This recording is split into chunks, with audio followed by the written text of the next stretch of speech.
If you watch my video reviews recently, you know that I've become a fan of the Commands and Colors system, first of the Ancients incarnation of the system, and then more recently of the Napoleonics game based on the same system. And since I enjoyed the Napoleonics game even more than I did the Ancients game, of course, then I wanted to try the expansion that just came out for the Napoleonics game, the Spanish Army. In this review, I'm not going to tell you about the general ideas and concepts behind the Commands and Colors series. You probably already know what the basic concepts are. If not, I give an overview of the system in my review for Commands and Colors Ancients. What I'm going to do today is to tell you about what you find in the box of the Spanish Army expansion, what you can do with those materials, and then I will convey to you my impressions about the game as played with this expansion. This is the expansion for the Spanish Army, so let's see what the Spanish Army can do, and let's see what type of units we have. We have three types of cavalry units: light, heavy, and cuirassier. In terms of size, they are average allied cavalry units, 3 blocks per unit, and also they're pretty average in terms of what they can do. With the exception of the cuirassier units, they ignore a fire infantry hit, and also there is a new French unit in this game that has a special ability, and that ability does not apply to the cuirassier, but I will explain that later. Infantry, we have line, militia, grenadier, and light. The Spanish Army does not have great morale. Most units retreat 2 axes per flag that is rolled against them. Militia actually 3, so there is a limitation there. And not only that, the Spanish Army has a problem combining movement and attack. Line infantry and militia infantry can fire at full strength only if they do not move. If they move and fire, then they roll a number of dice which is equal to the number of blocks in the unit, halved, rounded down, -1.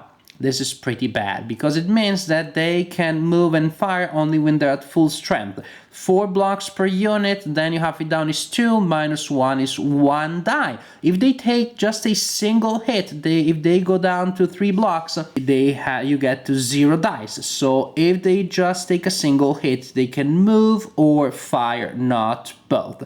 Grenadier units and light units, they get the number of dice halved and rounded down if they move and fire, but that means that in most cases they can still roll 2 dice or 1 die.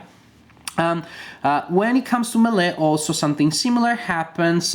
Most units of the Spanish infantry, with the exception of the grenadier, will roll a number of dice which is equal to the number of blocks in the unit, -1 when they move and melee. So, for example, if this unit here moves and then uses melee, it attacks with 3 dice instead of 4. It attacks with 4 only if it launches melee without moving. So again, a disadvantage when the Spanish Army is trying to move and then to attack.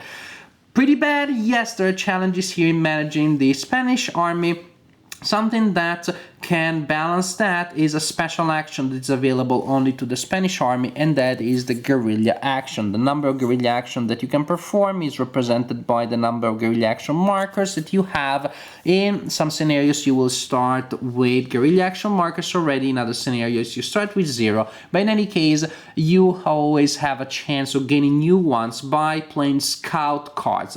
You play a scout card, you forfeit the advantage of drawing 2 cards and selecting one, an advantage that the scout card gives you usually, and instead of doing that you draw a guerrilla action marker that you place in front of you and you can use it later. You play a guerrilla action marker when the opponent plays a card, but before the card is resolved. Unless the opponent blocks your guerrilla action, then the card of the opponent is blocked. It is not resolved, no further action takes place for the opponent, so basically the opponent skips a turn. The only way the opponent has to prevent that from happening is to roll a die and to roll the saber's symbol. Any other result, the guerrilla action takes place and the card of the opponent is annulled. So still not many chances to prevent the guerrilla from taking place and being effective. In most cases, the Spanish player will be able to force the opponent to skip a turn. The game also comes with some new French units. You have the French Light Guard Cavalry, which behaves like normal light cavalry in terms of movement and attack, but it has the high morale of guard units, so it can ignore 2 flags results before having to retreat. And then you have the Light Lancer Cavalry, pretty powerful because it has a special ability. It can reroll flag results for additional hits when attacking. And the only Spanish unit that is immune from that effect is the Spanish Cuirassier that I showed you earlier. But now let me show you some of the scenarios that you can play with this expansion. Battle of Ocaña with the French army here and the Spanish army there. I've decided to start playing this expansion from this scenario because it does not use many terrain tiles and they're not in the middle of the board, so that I can mainly concentrate on the units, on becoming familiar with what the units can do, and again, without having to worry too much about the interaction between units and terrain. Also, like the fact that there's a good distribution of units on the board here, meaning that more or less you will be able to use any card that you have in your hand, because there will be units that you can use that card for, so hand management is not too much of a problem.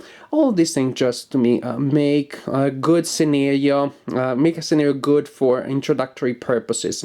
In this scenario, the French side won by concentrating the attacks against the 2 flanks of the Spanish army without having to deal with the stronger Spanish center, but the game yes, was won by the French side, but not by 1,000,000 points. Under different circumstances, I think that the Spanish side could have won instead. Second scenario for the Battle of Ocaña, and this one is all about cavalry action. We have French units versus Spanish units, but there is no infantry on the board. The French player only has cavalry, with the exception of 2 horse artillery units, and the Spanish player only has cavalry, no infantry. That, of course, has several effects on the way in which the game plays. Certainly, you will have a lot of mobility, units will be able to move a lot, and luckily enough, you have enough room here to execute a variety of maneuvers, but that also means that almost every unit on the board has the ability to launch a bonus attack when performing a breakthrough action, and that also means that this scenario has a lot of momentum. The players will be tempted to keep pressing their attacks, to keep attacking with units that have been successful, and of course that is great from a certain point of view, but if you give in to that temptation too much, you may also risk to exposing your units too much, because you may risk of bringing them too close to large numbers of enemy units, and maybe you risk of having your units isolated when there are too many enemies around. Another important factor in this scenario is hand management, because sooner or later you will realize that your hand is becoming worse and worse, because you will get infantry cards. There are just so many of those special infantry cards in the game that you will get them, and of course either you keep them in your hand, but then your hand in a certain way shrinks because there are less cards that you can draw and that you can actually use, or you will get rid of them by playing them, but that of course means that the turn in which you play one of those infantry cards, you're not going to be nearly as effective as you could with another type of card. And so of course that means that you need to time that well. You need to find the right moment to find that break. Another important factor that sort of interacts with the hand management problem is guerrilla. The Spanish player already starts with a guerrilla marker, and if the Spanish player uses guerrilla actions well, then he can definitely have a good chance of winning this scenario. As the hands of the 2 players become worse and worse, and that also means that the players can execute less actions than if the Spanish player uses guerrilla to block those few actions that the French player is trying to execute, then that means that the Spanish player can have a long series of actions, can attack and press attacks for a while before the French player can react. I want to show you a scenario where terrain is an important feature, differently from what you saw in the previous scenarios. This is the Battle of Saint-Martial. The French army starts here and the Spanish army there. Important features are this river here and this line of hills. Actually, this line of hills is divided in 3 sections, 1, 2, and 3. The 3 sections are separated by woods, and they correspond to the 3 sections of the map: left flank, center, right flank. Also, each of these sections represents a victory point for the player that controls the majority of hexes in that section. The Spanish player starts with 4 units there, controlling 4 hill hexes in that area. The French player doesn't control any of those. 4-0, that's a victory point for the Spanish player, which actually means that the Spanish player starts the game with 3 victory points, and that puts the burden of the attack on the French player. And the French player, because of this, well, he has 2 disadvantages. One is that the French player has to advance through an empty or relatively empty area to attack the hills, and the Spanish player has the advantage of defending on the hills, which is a good position, and also the Spanish player can defend standing. That means that as the French units are advancing, the Spanish player can fire on them without having to move, and when units fire without moving, they're more effective. So this is a good way in which this scenario creates a balance between the superior strength of the French units taken individually and the Spanish units, which are weaker individually, but in this case have other advantages that make the scenario more balanced than it would otherwise be. This is pretty much a classic expansion. It is what you would expect from an expansion that adds a new army to a pre-existing system. The Spanish army is pretty interesting because it is particularly weak when it comes to individual units, but then on the other hand it has this special action, the guerrilla action, that no one else has. And it can be particularly powerful. It can be a little situational. You may not be able to use it too often in a game. You must always be able to time it well. But if you manage to do so, if as the Spanish player you manage to prevent the opponent from acting at the most crucial moments of the battle, then your army can definitely gain enough momentum and inflict enough damage to even out the odds, to definitely make sure that your units, while weaker, still get a good chance of winning the game. So I think it is an army that you may not want to give to a beginner if you're showing the game to a new player, but if you know the system, then managing the Spanish army proficiently is a nice challenge, and it is definitely something that gives you a new way of experiencing gameplay, gives you new nuances, new challenges, and new things to consider as the game progresses, while overall not changing the system at all. I mean, the commands and color system is pretty much the same. The guerrilla action is definitely not enough to make the game that you knew before become something entirely different.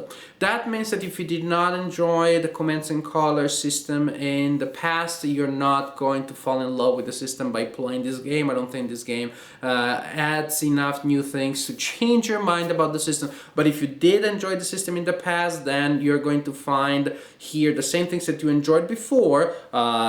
Great, fast-paced, intense action with intense back and forth, simple rules and yet still engaging gameplay. You're going to find all of those good things with a lot of replay value. There are a lot of new battles here, and with new nuances to be explored and new ways in which gameplay can be experienced. So, to me, this is a really good expansion, and I personally recommend it to anyone who enjoyed the commands and color system in the past.